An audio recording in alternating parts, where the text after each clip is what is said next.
صباح الخير يا حلوين. صباح الفرحة والطاقة الإيجابية. النهاردة الفلوج ده هيكون مميز جدا، لأني هاخدكم معايا في أول خطوة ليا في تحقيق حلمي. وعايزة أقول لكم إن من كتر ما كنت متحمسة ومستنية اليوم يجي بسرعة، كنت محضرة لبسي زي العيال الصغيرة ومستنية أنام وأصحى علشان أمشي في طريق أحلامي. بس قبل ما نبدأ الفلوج ده، خليني أعرفكم بنفسي شوية وأحكي لكم عني باختصار. أنا علا عصام، اتخرجت من كلية الإعلام جامعة القاهرة. حلم الميديا بدأ معايا من زمان، وقررت إن أنا عايزة أدخل كلية إعلام.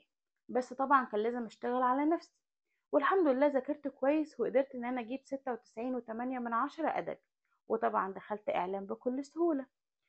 لكن اتخرجت من قسم صحافة، وده كان اختياري في الأول. بس بعد ما اتخرجت من صحافة حسيت إني مش عايزة أشتغل صحفية، على الرغم من إن الصحافة كان ليها فضل عليا بعد ربنا طبعا.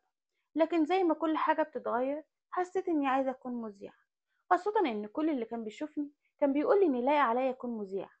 وبعد التخرج اتسحلت في شغل كتير بحكم حب ما تعمل حتى تعمل ما تحب.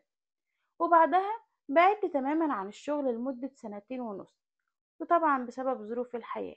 بس لما قررت أرجع للي بحبه. ولأن خبرتي مقتصرة على الصحافة، فكان لازم أخد خبرة في مجال التقديم التلفزيوني. ودورت كتير على مذيعين عندهم خبرة كافية، ووقع الاختيار على أستاذ رامي رضوان. وحقيقي من أول سيشن عرفت إنها كانت أفضل اختيار، وده لخبرته وتمكنه في التقديم التلفزيوني، واللي ظهر من أول محاضرة. حقيقي شخص مهذب وخلوق وعنده خبرة كبيرة. المهم اني خرجت من اول سيشن حاسه اني عايزه اعمل البرنامج بتاعي دلوقتي. وبعدين المحاضره التانية كانت اونلاين لاستاذ ايهاب البدر، اللي عنده خبره كبيره وعريقه في مجال الاعداد. وحقيقي كانت مليانه معلومات دسمه ومفيده. وهنا بقى بدات ارسم احلامي، واحط خطتي والطريق اللي همشي عليه. وبدات اشوف ايه اللي المفروض اشتغل عليه واحضره.